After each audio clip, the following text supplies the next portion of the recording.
Hi, it's me again. So, what I decided to do was make a part two to the realizing why I am single. So, it took me a little bit to think about it. And at that time, when I made the first one, I was a little bit overwhelmed and just thinking, damn, I was pretty fucked up. And I barely have a schedule of my own. So, um, I think that now at this stage, I've dated a couple of people after my separation from my last significant other. And um, what I have noticed is that I'm more into knowing what I want and what I don't want in a relationship. Not even just a relationship, in a person, a companion. So, most of the time, people are honest when you ask them, what is it that you're looking for?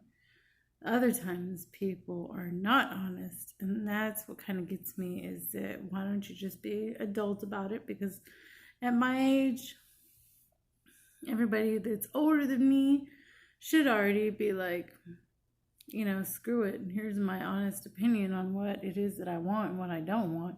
And let that person choose whether or not they want to be with you. Just be honest. What is it going to hurt? What? You're not going to be able to sleep with that person? Because if they don't like you for who you are, then why even waste your time sleeping with that person?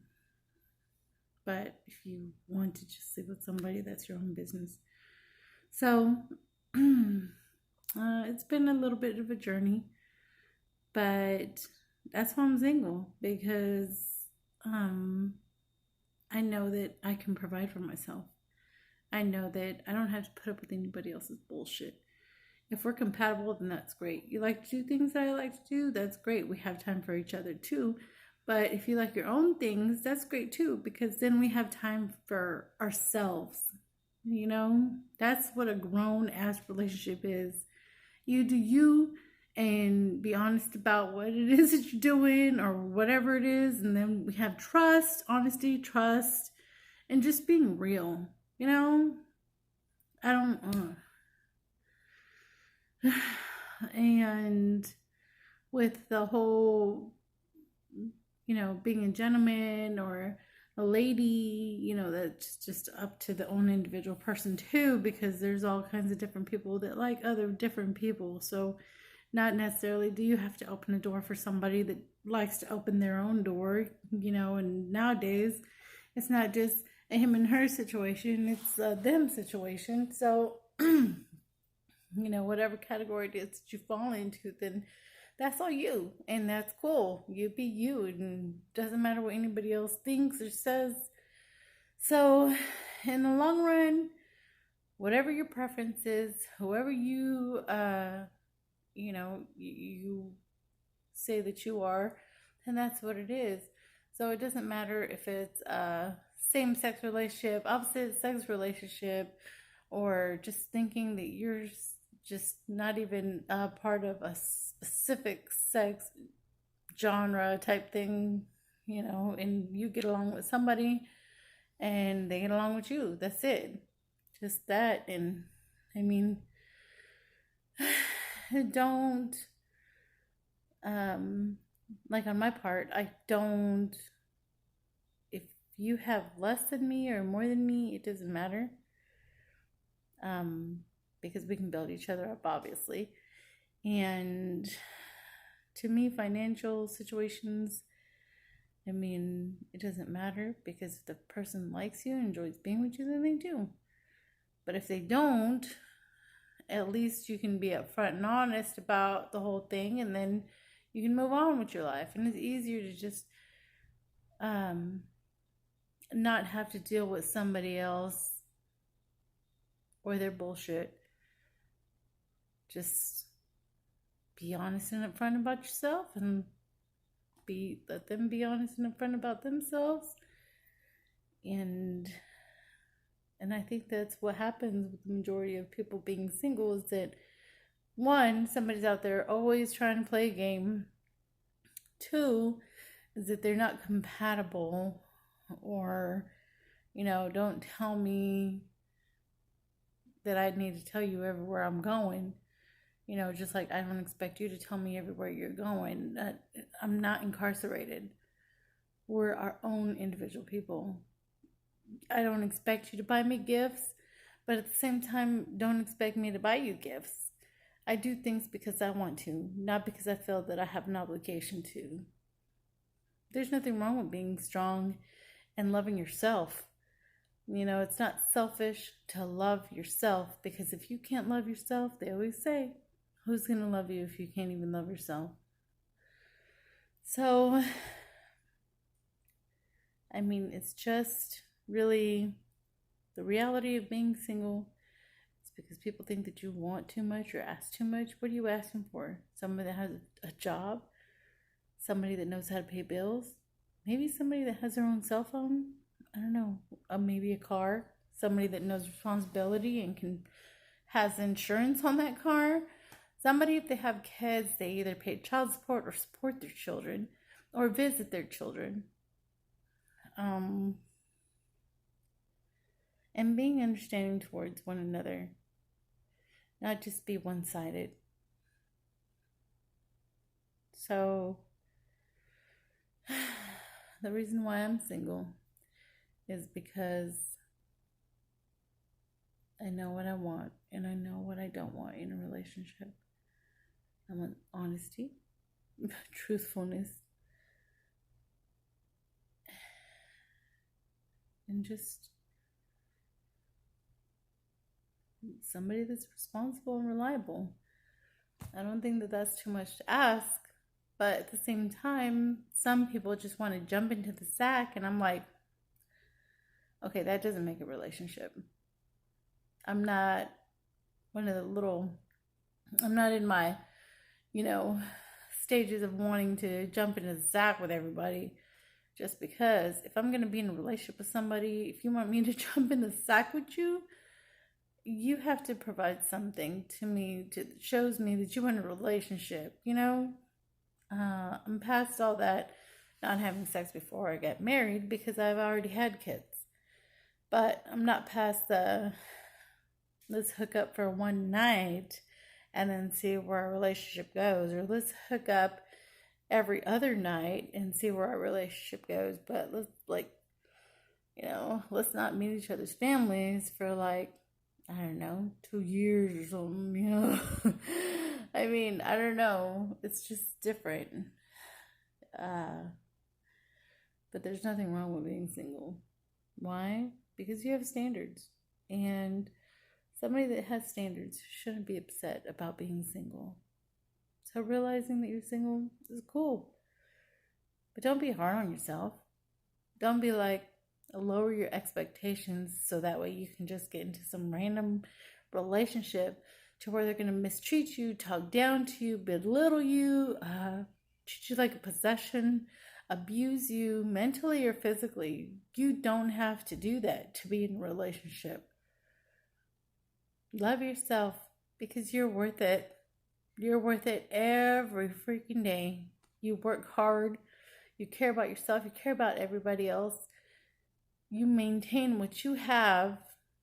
Why can't somebody else be like that? Why can't there be somebody else in your life that is like that?